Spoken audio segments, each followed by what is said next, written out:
Hello students, तो कैसे हैं आप लोग। लास्ट क्लास में आपने पढ़ा था कि प्राथमिक समंकों का संकलन कैसे करते हैं और संकलन की प्रमुख विधियों के बारे में मैंने आपको बताया था डिटेल से। तो आज की इस क्लास में हम पढ़ेंगे द्वितीयक समंकों के संकलन। ठीक है, कलेक्शन ऑफ डेटा के समंकों के संकलन से बहुत ही ज्यादा इंपॉर्टेंट टॉपिक है। एक्चुअली में द्वितीयक समंक क्या होते हैं इसके बारे में आपको पता ही होगा कि ऐसे समंक जो किसी और ने अपने उद्देश्य के लिए प्रयोग किया है, एकत्रित किया था, अब उस डेटा को, किसी और के डेटा को हम अपने लिए प्रयोग करते हैं। तो ऐसे डेटा को, ऐसे समंक या आंकड़े कुछ भी कह लीजिए, आपको उसको हम क्या बोलते हैं, द्वितीयक समंक कहते हैं। ठीक है ना। देखिए एक लाइन में एक्सप्लेनेशन है। द्वितीयक समंक वे आंकड़े होते हैं जिन्हें किसी दूसरे व्यक्ति या संस्था या अनुसंधानकर्ता द्वारा दोबारा प्रयोग में लाया जाता है। क्यों? क्योंकि मान लीजिए ए ने अपने प्रयोग के लिए डेटा का संग्रह किया है। अब डेटा चाहिए बी को। बी ने ए के डेटा को अपने काम के लिए ले लिया। तो बी के लिए, ए के लिए जो था वो प्राथमिक समंक था। वही डेटा अब बी ने यूज किया तो वो द्वितीयक समंक बन जाएगा। नहीं, किसी और का डेटा, किसी और के आंकड़े अपने लिए प्रयोग करना, उसे हम क्या बोलते हैं, द्वितीयक समंक के नाम से जानते हैं, क्योंकि ये ऑलरेडी प्रयोग हो चुका है। ठीक है। अब ये अलग-अलग स्रोतों से, विभिन्न स्रोतों से एकत्र किया जा चुका होता है, लेकिन हमने एकत्रित किया डेटा को हम प्रयोग कर लेते हैं। ठीक है। अब हमें पढ़ना है कि प्राथमिक जो द्वितीयक समंक है, हम कहाँ से लेते हैं। किसी और ने तो कलेक्ट किया हो। तो मान लीजिए अभी आपसे मैंने कहा कि जाओ भारत के विभिन्न राज्यों की जनसंख्या, उसके जो है साक्षरता की प्रतिशत, ठीक है ना, लेकर आइए। तो आप क्या करेंगे, हर राज्य में थोड़ा ना जाएंगे हम, आप हर राज्य में नहीं जाएंगे। हम क्या करेंगे, एक वेबसाइट में जाएंगे, एक ओपन करेंगे, वहां पे सर्च करेंगे तो आपके सामने अवेलेबल हो जाए। मतलब डेटा ऑलरेडी कलेक्ट था, बस आपने उसको सही तरीके से अपने लिए यूज किया है। ऐसे में हमें ये पता करना होता है कि डेटा को कलेक्शन के जो सोर्स होते हैं, कहाँ कहाँ से हमें डेटा मिल सकता है। ये दो प्रकार से मिल सकता है। एक है प्रकाशित समंक, पब्लिश डेटा, जिसको प्रकाशित स्रोत भी बोलते हैं, या अप्रकाशित समंक, अप्रकाशित स्रोत। यानी कि एक डेटा वो जो किसी ने अपने उद्देश्यों की पूर्ति के बाद उसको पब्लिश कर दिया है। पब्लिश मतलब चाहे न्यूज़पेपर की बात करते हैं, ठीक है ना, चाहे हम न्यूज़पेपर की बात करते करें, या फिर हम मैगजीन की बात करें, या फिर कहीं ना कहीं किताबों की बात करते हैं, या फिर अलग अलग वेबसाइट की बात करते हैं, ये ऑलरेडी क्या होते हैं, पब्लिश्ड होते हैं। जैसे सरकार ने जनगणना करवाया, जनगणना की पूरी जानकारी, सारे आंकड़े सेंसस डॉट कॉम के नाम पे वहां पर पब्लिश कर दिया। अब हमें जब भी डेटा चाहिए हम सेंसस में जाते हैं, वहां से अपना डेटा कलेक्ट कर लेते हैं। जैसे बैंकों के रिलेटेड जो भी डेटा आरबीआई की साइट में अवेलेबल होता है, ठीक है ना, सरकारी कंपनी से रिलेटेड, सरकारी गवर्नमेंट की कंपनी से होता है, कॉमर्स डिपार्टमेंट में अवेलेबल होता है। तो ये सारे डेटा पब्लिश होते हैं। ठीक है। कुछ डेटा ऐसे होते हैं जो संग्रह करता, अनुसंधान करता, संग्रह कलेक्ट तो करता है, लेकिन उसको कहीं पर पब्लिश नहीं करता। क्यों? क्योंकि उसको हो सकता है वो समंक, उसको क्या रखना हो, गुप्त रखना हो, इसको बताना नहीं है। ठीक है ना, क्योंकि हो सकता है प्राइवेट डेटा हो, निजी जानकारियां हो, ठीक है ना। तो ऐसे डेटा को कहीं पब्लिश नहीं किया जाता है, तो उसको अनपब्लिश्ड यानी अनपब्लिश यानी कि अप्रकाशित समंक के नाम से जानते हैं। चलिए इन दोनों के बारे में थोड़ा और जान लेते हैं। देखिए द्वितीयक समूह जो होती हैं, चाहे प्रकाशित हो चाहे अप्रकाशित, दोनों तरह के हो सकते हैं। ठीक है ना। प्रकाशित स्रोत को अप्रकाशित स्रोत भी कहते हैं, चाहे समंक को, चाहे स्रोत, सोर्स तो सोर्स ही है। ठीक है ना। इन दोनों स्रोतों के माध्यम से कोई भी संस्था, समिति या अनुसंधान करता अपने उद्देश्यों के लिए समंक प्राप्त कर सकता है, उन्हें आवश्यकता अनुसार प्रयोग कर सकता है।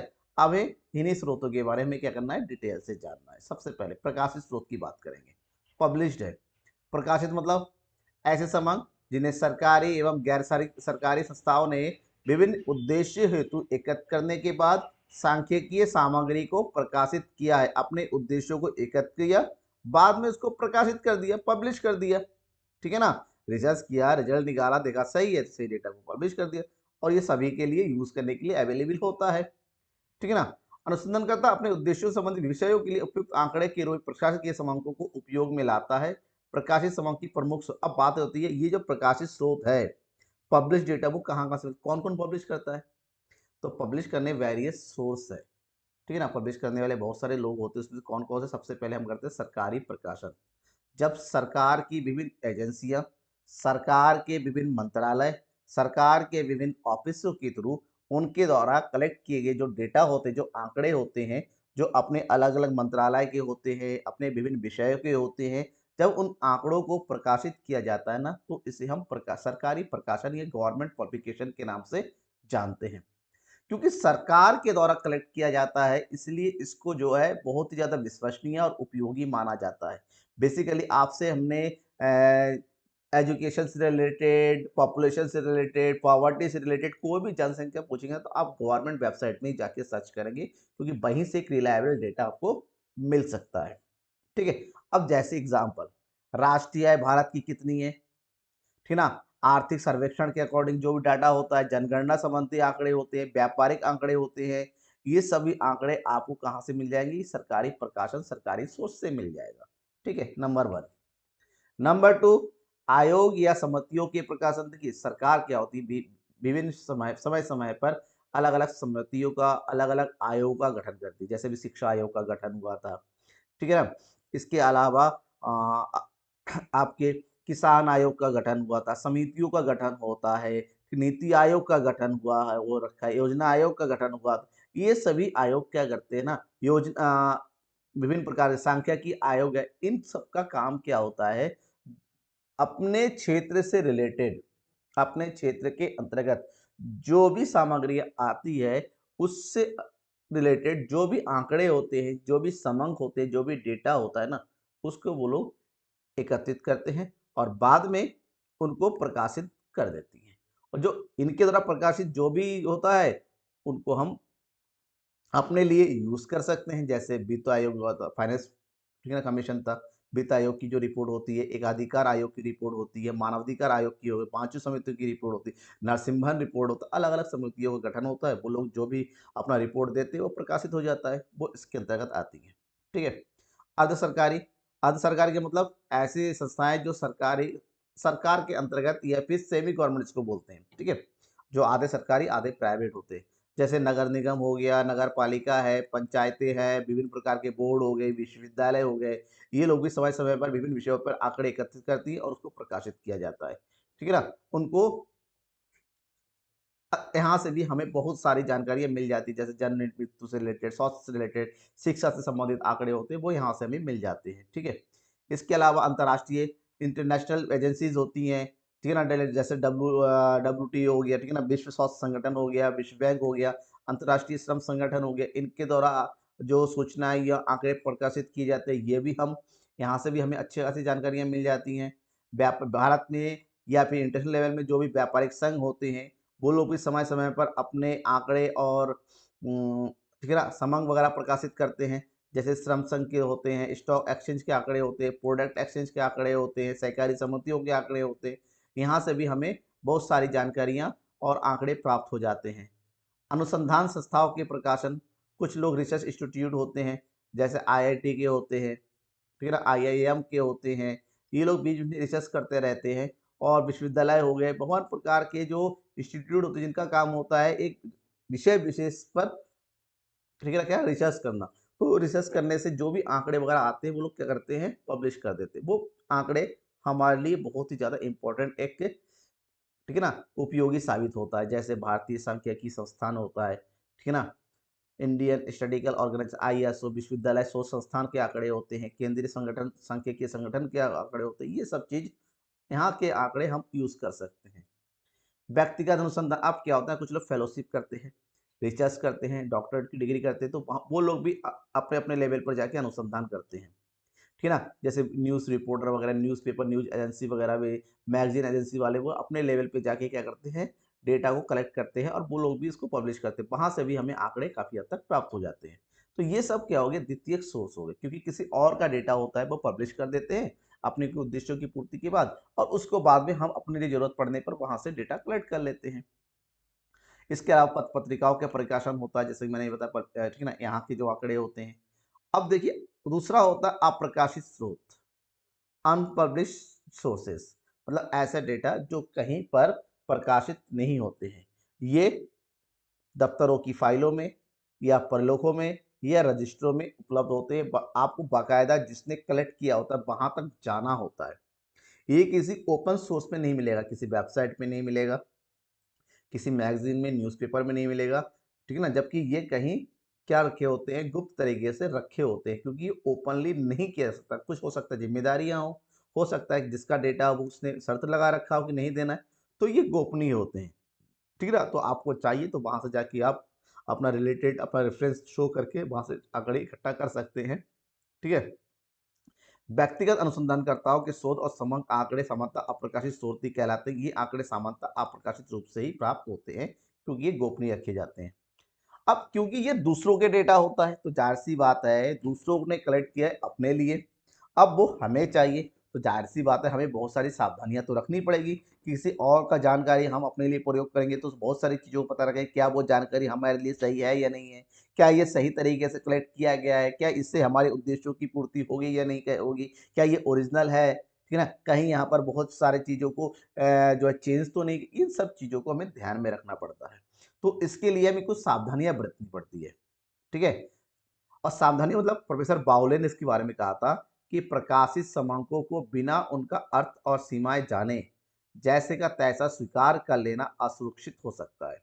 ये आवश्यक है कि उन आधारपूर्ण तर्कों की आलोचना कर ली जाए, यानी कि मतलब उसके बारे में जाँच की जाए कि जो आंकड़े हम कहीं से ले रहे हैं, क्या वो सही सोर्स है?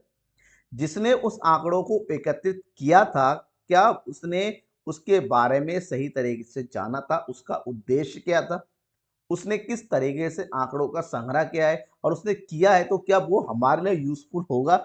इन सब बातों को ध्यान में रखना पड़ेगा, उसके बाद ही हम उसको यूज़ कर सकते हैं। साथ ही साथ कॉर्नर ने भी इसके बारे में कहा था, कॉर्नर ने क्या कहा कि अन्य व्यक्तियों द्वारा संकलित समंकों का प्रयोग सावधानीपूर्वक ना किया जाए, तो निश्चित तौर पर ऐसे समंक प्रयोगकर्ता के लिए खतरनाक साबित हो सकते हैं। मतलब रिजल्ट बहुत ही खराब आ सकता है। आप जो चाहते हैं आपकी उद्देश्यों की पूर्ति नहीं हो सकती, नेगेटिव रिएक्शन आ सकता है। इसलिए सबसे पहले द्वितीयक समंकों को प्रयोग करने के लिए जांचें, समझें, उसके बाद प्रयोग करें। तो आपको द्वितीयक समंकों के प्रयोग करने से पहले कौन-कौन सी सावधानियां बरतनी चाहिए, पॉइंट टू पॉइंट उस बात को भी बता देते हैं। ठीक है ना? एग्जाम पे आता भी है, आपको लिखना भी पड़ेगा। तो चलिए शुरू करते हैं सावधानियों के बारे में। सबसे पहले आंकड़ों के संकलन की जांच। हमें सबसे पहले ये पता करना पड़ेगा कि जो आंकड़े हैं, उसने सही योग्यता के साथ आंकड़ों का संकलन किया है या नहीं किया है, उसने किस स्थिति में, किस परिस्थिति में आंकड़ों का संकलन किया है, इस बात की जांच होनी चाहिए। उसके बाद प्रयोग। दूसरा, योग्यता एवं अनुभव की जाए। जिस बंदे ने आंकड़ों को एकत्रित किया है, उस बंदे की योग्यता कितनी है, उसका अनुभव क्या है, साथ ही साथ उसका उद्देश्य क्या है, इस बात को भी हमें ध्यान में रखना चाहिए। संकलन की रीति, आंकड़ों के संकलन की कई सरिया रीतियां हैं, कई सारे प्राथमिक आंकड़े हैं, कई कई तरीके से है। ये तो नहीं है कि उसने किसी और से डेटा लिया हुआ है। तो हमें संकलन की सही रीति के बारे में जानकारी लेना है कि किस विधि के द्वारा, निर्देशन विधि है या संगणना विधि है, ठीक है ना, प्रत्यक्ष अनुसंधान है या फिर अप्रत्यक्ष मौखिक अनुसंधान है, इन सब बातों को ध्यान में रखना पड़ेगा। उसके बाद ही उसका प्रयोग करना पड़ा, ये रिस्की हो सकता है। संकलन की अवधि, जो आंकड़े हम प्रयोग में ला रहे हैं वो आंकड़े कितनी देर पहले यानी कितने समय पहले एकत्रित किया गया था, उसका सही समय आपको पता होना चाहिए। ऐसा तो नहीं है कि हमें हम 2023 के अनुसार डेटा चाहिए, आप जो डेटा यूज करें वो 2021 के अकॉर्डिंग हो, ये भी गलत है। तो हमें सही समय के बारे में पता होना चाहिए, डेटा के टाइम के बारे में कि डेटा कब कलेक्ट किया गया है, आप इसके बारे में पहले से पता कर लीजिए। संकलनकर्ता का पक्षपात, ऐसा तो नहीं है जो आंकड़े हैं उसमें संकलनकर्ता ने अपने अनुसार उसमें चेंजेस कर दिया गया है, पक्षपात किया गया है। अगर पक्षपात किया गया है तो वो आपके लिए प्रयोग यूजफुल नहीं होगा। आपको ध्यान में रखिएगा गया है जो भी डेटा कलेक्ट किया गया है वो पक्षपात रहित है, यानी कि उसने कोई पर्सनल अपनी तरफ से कोई चेंजेस नहीं किया है। और दूसरी बात है आंकड़ों की उपयुक्तता कि जो आंकड़े सामने वाले का जिसका हम प्रयोग करें क्या वो हमारे लिए उपयोगी है या नहीं है, इसकी विश्वसनीयता का जाँच आपको कर लेना पड़ेगा कि उसका उद्देश्य और आपका उद्देश्य एक जैसा है या नहीं है। उसके आंकड़े आपके उद्देश्यों को पूरा कर पा रहा है या नहीं कर पा रहा है, इस बात को ध्यान में रखना है। ठीक है ना? आंकड़े सजातीय होना चाहिए। सजातीय मतलब जो भी आंकड़े ले रहे हैं, उसमें सजातीय गुण होना चाहिए, उसमें एकरूपता होनी चाहिए। अगर गुणों में अंतर हो जाता है, सजातीय नहीं होती है, तो आपको पता है कि आप उससे रिलेटेड मान लीजिए आपको जानकारी चाहिए किससे रिलेटेड, आपको जानकारी चाहिए कि भारत में कितने सीए क्वालिफाई कर चुके अब तक, ठीक है ना?